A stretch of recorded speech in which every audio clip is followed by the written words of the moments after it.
नमस्कार, मैं हूं अंकुर और आप देख रहे हैं सत्य हिंदी का सुबह 11 बजे का न्यूज बुलेटिन। क्या आप सोच सकते हैं कि अमेरिकी नौसेना के सख्त पहरे के बावजूद ईरान ने उनकी नाक के नीचे से लाखों बैरल तेल निकाल लिया, लेकिन ऐसा होने का दावा किया जा रहा है। उधर समंदर में टेंशन इतनी बढ़ गई है कि भारत आ रहे जहाज पर ईरान ने कब्जा कर लिया।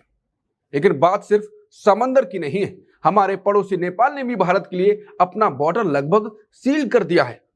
अब 1 किलो चीनी या तेल लाना भी आपकी जेब खाली कर देगा। इसके अलावा बंगाल तमिलनाडु चुनाव में वोटिंग जारी है, लेकिन चुनाव आयोग फिर घेरे में आ गया है।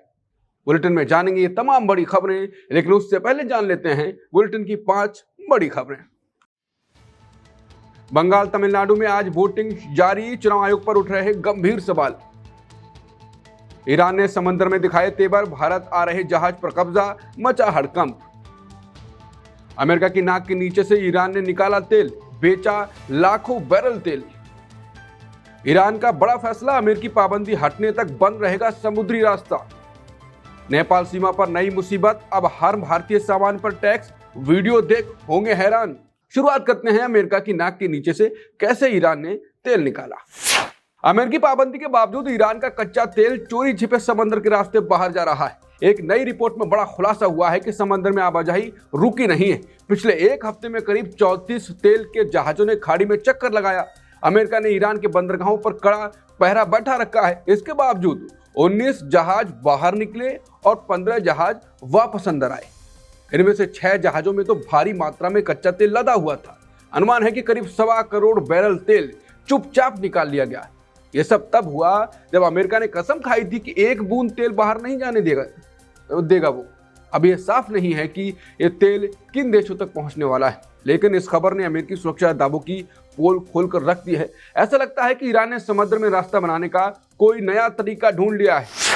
ईरान ने हॉर्मुज के समुद्री रास्ते से गुजर रहे 2 जहाजों को बंधक बना लिया। ईरानी मीडिया के मुताबिक उनकी सेना ने हॉर्मुज जलडमरू मध्य से गुजर रहे 3 व्यापारिक जहाजों पर गोलीबारी की। ये जहाज हॉर्मुज के उस समुद्री रास्ते को पार करने की कोशिश कर रहे थे। पकड़े गए जहाजों में से एक भारत के गुजरात आ रहा था। इसका नाम एबाबिनुडास है, जो लाइबेरिया के झंडे के साथ चल रहा था। ईरान की नौसेना ने दोनों जहाजों को अपने समुद्री तट की तरफ मोड़ दिया। सबसे बड़ी बात यह है कि यह एक्शन ट्रंप के शांति प्रस्ताव के बीच हुआ है। खबर है कि इन जहाजों को पकड़ने के लिए गोलीबारी भी की गई। ब्रिटिश सुरक्षा एजेंसियों ने भी जहाज पर फायरिंग होने की पुष्टि की। इससे एक जहाज के ऊपरी हिस्से को नुकसान पहुंचने की भी खबर है। अब समुद्र में अमेरिका और ईरान के बीच तनाव चरम पर पहुंच गया है।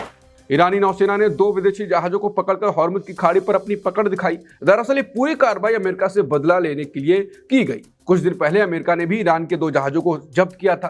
तभी ईरान की सेना ने कसम खाई थी कि वो इसका बदला जरूर लेगा। इस एक्शन से ईरान ने दुनिया को एक कड़ा संदेश दे दिया है। वो बता रहा है कि वो किसी भी तरह की लड़ाई के लिए तैयार है। समंदर में बढ़ते तनाव ने पूरी दुनिया को चिंता में डाल दिया है। अब देखना होगा इस पलटवार पर अमेरिका का अगला कदम क्या होगा। ईरान के 3 जहाजों पर हमले के बाद अमेरिका सेना ने ईरान की घेराबंदी और भी सख्त कर दी है। अब तक ईरान जाने वाले 31 जहाजों को वापस लौटाया जा चुका है। इनमें से ज्यादातर जहाज तेल लेकर ईरान के बंदरगाहों की ओर जा रहे थे। अमेरिका का कहना है कि वो ईरान की कमर तोड़कर ही दम लेगा। उसने साफ ऐलान किया है कि कोई भी जहाज अंदर बाहर नहीं आएगा, लेकिन ईरान ने भी इस कार्रवाई पर चुप रहने से मना कर दिया है। ईरान इसे शांति समझौते का खुला उल्लंघन बता रहा है। ईरान ने अमेरिकी पाबंदियों के विरोध में हॉर्मुज जलडमरू मध्य खोलने से मना कर दिया।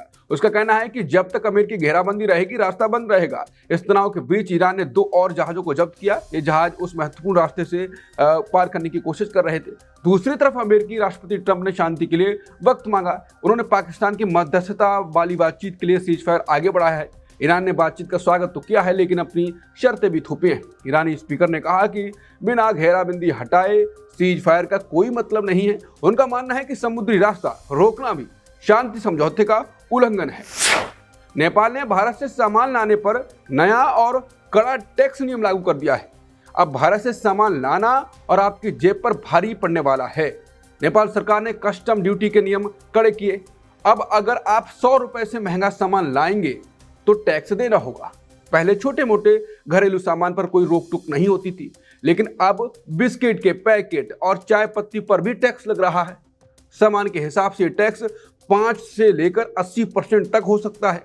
बॉर्डर पर अब लाउड स्पीकर से नए नियम का ऐलान किया जा रहा है। वीरगंज और विराटनगर जैसे बॉर्डर पॉइंट्स पर अब जीरो टॉलरेंस की नीति है। लोग घंटों लंबी कतारों में खड़े होकर टैक्स भरने को मजबूर हैं।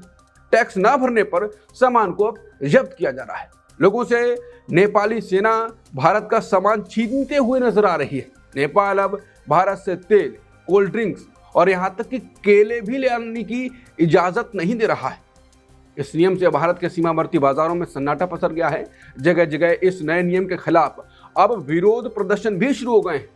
नेपाल के सख्त रुख से न केवल आम जनता परेशान है, बल्कि ये भारत की नेपाल की दशकों पुरानी रोटी बेटी के रिश्तों पर भी गंभीर चोट करता है। भारत और नेपाल के सीमावर्ती इलाकों में लोगों के बीच पारिवारिक और व्यापारिक संबंध रहे। लोग छोटी मोटी खरीदारी के लिए सीमा पार करते थे।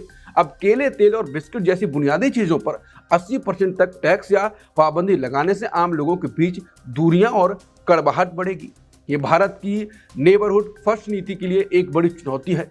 ये केवल कस्टम ड्यूटी का मामला नहीं, बल्कि यह भारत के प्रति नेपाल के बदलते रणनीति और राजनीतिक रवैये का संकेत है। अभी खबरें और भी हैं जिन्हें आपको जानना चाहिए, लेकिन उससे पहले सत्य हिंदी को लेकर खबर भी जान लेते हैं। अगर आपको सत्य हिंदी का काम पसंद है तो आपको आपकी पसंद और ज़्यादा अच्छा काम करे, उसके लिए आपको सपोर्ट भी करना चाहिए और हमारे लिए ज़रूरी भी है। इसके लिए आपको कुछ बड़ा नहीं करना है। पहला कदम सत्य हिंदी का ऐप डाउनलोड करने, जिससे आप ये बुलेटिन, दूसरे वीडियोस और खबरों का विश्लेषण एक ही जगह देख और पढ़ सकेंगे। और आप सत्य हिंदी की मेंबरशिप लेकर भी सत्य हिंदी के काम को सपोर्ट कर सकते हैं। जो आपको आसान हो वो आप कर सकते हैं। तो बुलेटिन में अब आगे देखिए। बंगाल चुनाव में पहले चरण में 152 सीटों पर वोटिंग जारी। तमिलनाडु में वोटिंग जारी। कौन जीतेगा, स्टालिन या पलानीस्वामी? बंगाल में हटाए गए वोटर निकले असली, उठे गंभीर सवाल। जब वोट ही नहीं देने देना तो चुनाव ही क्यों? कपिल सिब्बल बोले। बंगाल में 152 सीटों पर पहले चरण का मतदान जारी है, शुरू हो चुका है। सुबह 7 बजते ही मतदान केंद्रों पर लंबी कतारें लग गईं। इन सीटों पर करीब 3.5 करोड़ मतदाता फैसला सुनाएंगे। मैदान में कुल 1452 उम्मीदवार अपनी किस्मत आजमा रहे हैं। चुनाव आयोग ने इस बार सुरक्षा के कड़े इंतजाम किए हैं। करीब 2.5 लाख केंद्रीय सुरक्षा बल के जवान तैनात किए गए हैं। उत्तर और दक्षिण बंगाल के 16 जिलों में वोटिंग चल रही है। खास बात यह है कि इस बार वोटर लिस्ट में बदलाव हुआ। पिछली बार के मुकाबले वोटरों की संख्या में कमी आई, फिर भी लोगों में वोटिंग को लेकर उत्साह दिख रहा है। तमिलनाडु में नई सरकार चुनने के लिए आज वोटिंग हो रही है। करीब 6.25 करोड़ वोटर्स उम्मीदवारों की किस्मत का फैसला करेंगे। इस बार मैदान में कुल 4023 प्रत्याशी अपनी ताल ठोक रहे हैं। मुख्य लड़ाई मुख्यमंत्री स्टालिन और पूर्व मुख्यमंत्री पलानीस्वामी के बीच मानी जा रही है। स्टालिन अपनी सत्ता बचाना चाहते हैं तो पलानीस्वामी वापसी की कोशिश में है। इस चुनाव में करीब 14 लाख युवा पहली बार वोट डालेंगे। महिलाओं की संख्या भी पुरुषों के मुकाबले इस बार ज्यादा नजर आ रही है। सुबह से ही लोग बढ़ चढ़कर अपने घरों से बाहर निकल रहे हैं। शाम होने तक साफ हो जाएगा कि ऊंट किस करवट बैठेगा। जनता का यही जोश तय करेगा कि तमिलनाडु की गद्दी किसे मिलेगी। बंगाल चुनाव के पहले चरण में 139 और लोगों को वोट डालने की इजाजत मिली। इन लोगों के नाम को पहले वोटर लिस्ट से बाहर कर दिया गया था। इसके बाद मामला अदालती ट्रिब्यूनल में पहुंचा और जजों ने सुनवाई की। कुल 657 मामलों की जांच के बाद 139 लोगों को सही पाया गया। बंगाल के मुख्य चुनाव अधिकारी मनोज कुमार अग्रवाल ने इसकी पुष्टि की। कोलकाता के जोका इलाके में रिटायर्ड जजों की टीम इन मामलों को देख रही है। आपको जानकर हैरानी होगी कि वोटर लिस्ट में नाम जुड़वाने के लिए 34 लाख अपील आई। चुनाव आयोग अब भी इन विवादों को सुलझाने में जुटा है। इस खबर पर लोगों के रिएक्शन आ रहे हैं।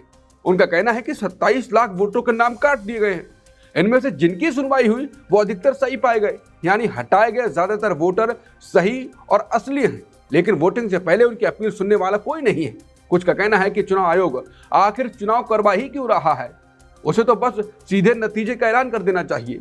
चुनाव ना कराने के सारे कारण वन नेशन वन इलेक्शन की रिपोर्ट में मिल जाएंगे, जिससे अब नो इलेक्शन तक बढ़ाया जा सकता है। कपिल सिब्बल ने बंगाल चुनाव में वोटरों की संख्या घटाने पर चुनाव आयोग को घेरा। सिब्बल का कहना है कि आयोग लोगों को वोटरों से वंचित कर रहा है। उन्होंने तंजिया लहजे में कहा कि मुख्य चुनाव आयुक्त को पद्म भूषण मिलना चाहिए। दरअसल बंगाल में वोटरों की संख्या में करीब 12% की कमी आई। इसी बात से नाराज होकर सिब्बल ने आयोग की नीयत पर सवाल उठाए। उन्होंने पूछा कि जब लोगों को वोट ही नहीं देने देना तो चुनाव ही क्यों? अभी बुलेटिन में खबरें और भी हैं, आगे देखिए। बॉम्बे हाईकोर्ट का फैसला, मालेगांव ब्लास्ट के सभी आरोपी बरी। पीएम मोदी के भाषण पर विवाद, सुप्रीम कोर्ट पहुंची कांग्रेस। खड़गे का विवादित बयान, चुनाव आयोग ने थमाया 24 घंटे का नोटिस। और मणिपुर में बवाल, 16 में से 12 जिलों में सब कुछ ठप। मालेगांव ब्लास्ट के पीड़ितों को 20 साल बाद भी इंसाफ नहीं मिला। बॉम्बे हाईकोर्ट ने इस मामले के बचे हुए 4 आरोपियों को बरी कर दिया। करीब 20 साल पहले हुए इस हमले में 31 लोगों की जान चली गई थी। धमाके में जान गंवाने वाले साजिद के पिता आज भी इंसाफ मांग रहे हैं। साजिद डॉक्टर बनने के लिए चीन जाने वाला था। उसकी मौत के 2 दिन बाद घर पर उसका वीजा लगा पासपोर्ट आया था। पिता का सवाल है कि अगर आरोपी बेगुनाह हैं तो ब्लास्ट किसने किया। अदालती फैसलों से पीड़ितों का भरोसा पूरी तरह टूट चुका है। इससे पहले भी कई आरोपियों को सबूतों की कमी के कारण छोड़ दिया गया। 2008 के दूसरे मालेगांव ब्लास्ट में भी किसी को सजा नहीं मिल पाई। अब पीड़ित परिवार सरकार से इस फैसले के खिलाफ अपील की उम्मीद कर रहे हैं। वो बस ये जानना चाहते हैं कि उनके अपनों का कातिल कौन है। इंसाफ की लड़ाई अब एक अंतहीन इंतजार बन गई है। कांग्रेस नेता टीएन प्रतापन ने पीएम मोदी के भाषण के खिलाफ सुप्रीम कोर्ट में याचिका दायर की। प्रतापन का आरोप है कि पीएम ने चुनावी फायदे के लिए सरकारी मशीनरी का इस्तेमाल किया। उन्होंने 18 अप्रैल को दूरदर्शन और संसद टीवी पर दिए भाषण का जिक्र किया। याचिका में कहा गया कि पीएम ने सीधे तौर पर विपक्षी दलों को निशाना बनाया। कांग्रेस नेता के मुताबिक ये चुनाव आचार संहिता का खुला उल्लंघन है। सबसे ज्यादा नाराजगी चुनाव आयोग की चुप्पी को लेकर जताई गई। याचिका में आरोप है कि शिकायत के बावजूद आयोग ने कोई कदम नहीं उठाया। अब सुप्रीम कोर्ट से मांग की गई है कि इस मामले के कारण बताओ नोटिस जारी हो। चुनाव आयोग ने पीएम मोदी पर आपत्तिजनक टिप्पणी के लिए मल्लिकार्जुन खड़गे को नोटिस भेजा। खड़गे ने प्रधानमंत्री मोदी के लिए आतंकवादी शब्द का इस्तेमाल किया था। चुनाव आयोग ने इस पर कड़ा रुख अपनाते हुए उन्हें नोटिस जारी किया। आयोग ने खड़गे को जवाब देने के लिए सिर्फ 24 घंटे का वक्त दिया। दरअसल बीजेपी के एक बड़े डेलीगेशन ने चुनाव आयोग से मुलाकात की थी। इस टीम में निर्मला सीतारमण और किरण रिजिजू जैसे कई बड़े मंत्री शामिल थे। बीजेपी का कहना है कि ऐसे बयानों से चुनाव आयोग का माहौल खराब होता है। पार्टी ने मांग की है कि खड़गे को सार्वजनिक तौर पर माफी मांगनी चाहिए। साथ ही उनके चुनाव प्रचार पर भी रोक लगाने की अपील की गई। बीजेपी ने सोशल मीडिया से भी ये विवादित बयान हटाने की मांग की है। मणिपुर में अलग अलग संगठनों के बाद की वजह से बंद की वजह से जनजीवन पूरी तरह ठप हो गया है। राज्य के 16 में से 12 जिलों में पूरी तरह सन्नाटा पसरा है। अलग अलग जातीय संगठनों ने अपनी मांगों को लेकर बंद बुलाया। घाटी के 5 जिलों में लोग बम हमले का विरोध कर रहे हैं। इस हमले में 2 मासूम बच्चों की जान चली गई थी। सड़कों पर जगह जगह पत्थरबाजी और नाकाबंदी की खबरें आ रही हैं। इम्फाल की मुख्य सड़कों को प्रदर्शनकारियों ने पूरी तरह जाम कर दिया है। उधर पहाड़ी जिलों में नंगा संगठनों ने 3 दिन का बंद रखा। ये उखरूल में हुए 2 लोगों की हत्या के खिलाफ गुस्सा जाहिर कर रहे हैं। प्रदर्शनकारियों ने सुरक्षा बलों की गाड़ियों को भी आगे नहीं बढ़ने दिया। चुराचांदपुर में भी बीजेपी विधायक की मौत के बाद तनाव बना हुआ है। वहां लोग सड़कों पर उतरकर इंसाफ की गुहार लगा रहे हैं। दुकानों से लेकर दफ्तरों तक सब कुछ बंद पड़ा है। लोग अपने घरों में कैद हैं और सड़कों पर सिर्फ सुरक्षाकर्मी तैनात हैं। प्रशासन शांति बहाल करने की कोशिशों में जुटा है, पर तनाव बरकरार है। सुबह 11 बजे के बुलेटिन में इतना ही। बाकी खबरों के लिए बने रहिए सत्य हिंदी के साथ। 2 बजे मिलते हैं नए बुलेटिन के साथ। नमस्कार।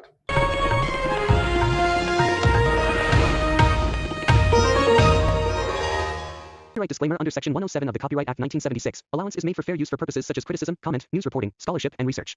Fair use is a use permitted by copyright statute that might otherwise be infringing.